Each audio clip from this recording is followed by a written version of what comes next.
पत्नी का भूत। एक आदमी की पत्नी अचानक से बहुत बीमार पड़ गई।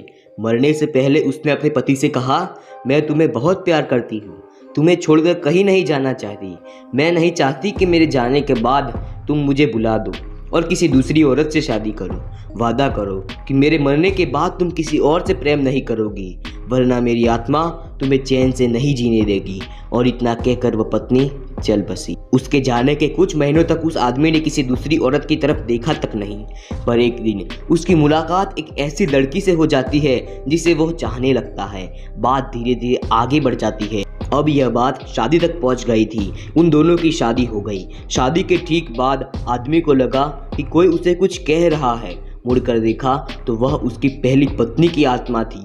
आत्मा बोली, तुमने अपना वादा तोड़ा है, अब मैं हर रोज तुम्हें परेशान करने आऊंगी। इतना कहकर वो गायब हो जाती है। आदमी घबरा गया, उसे रात भर नींद नहीं आई। अगले दिन भी रात को उसे वही आवाज़ सुनाई देती है, मैं तुम्हें चैन से नहीं जीने दूंगी। मैं जानती हूँ कि आज तुमने अपनी नई पत्नी से क्या क्या बातें की। और उस आत्मा ने उस आदमी को अक्षरशः एक एक बात बता दी। आदमी डर के मारे कांपने लगता है।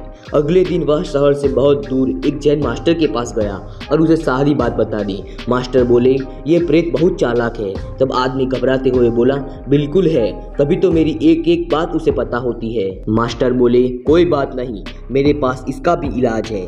इस बार जब तुम्हारी पत्नी का भूत आए तो मैं जैसा कहता हूँ तुम ठीक वैसा ही करना। इस बार पत्नी का भूत आया तो उस आदमी ने कहा, तुम इतनी चालाक हो, मैं तुमसे कुछ भी छिपा नहीं सकता, और जैसा कि तुम चाहती हो मैं अपनी पत्नी को छोड़ने के लिए भी तैयार हूँ, पर उसके लिए तुम्हें मेरे प्रश्न का उत्तर देना होगा।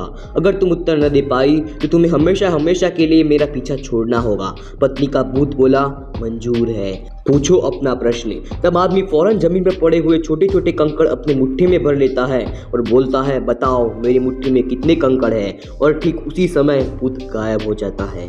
कुछ हफ्तों बाद वह आदमी फिर से जैन मास्टर के पास जाता है और बोलता है, मास्टर, उस भूत से मेरा पीछा छुड़ाने के लिए जीवन भर आपका आभारी रहूंगा, पर मैं ये नहीं समझ पाया कि आखिर उस प्रश्न में ऐसा क्या था कि एक ही झटके में भूत गायब हो गया। मास्टर बोले, बेटा, दरअसल कोई भूत था ही नहीं।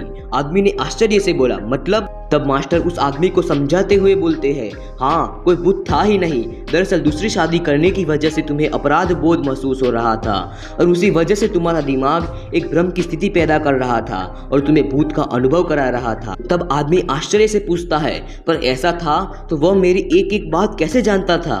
तब मास्टर मुस्कुराए और बोले, क्योंकि वह तुम्हारा बनाया हुआ ही भूत था, इसलिए जो कुछ तुम जानते थे वो भी जानता था। और यही कारण था कि मैंने तुम्हें वह कंकड़ वाला प्रश्न पूछने को कहा, क्योंकि मैं जानता था कि इसका उत्तर तुम्हें पता नहीं होगा और इसलिए ये भूत भी उसका उत्तर नहीं दे पाएगा और तुम्हें तुम्हारे दिमाग की इस उपज से छुटकारा मिल जाएगा।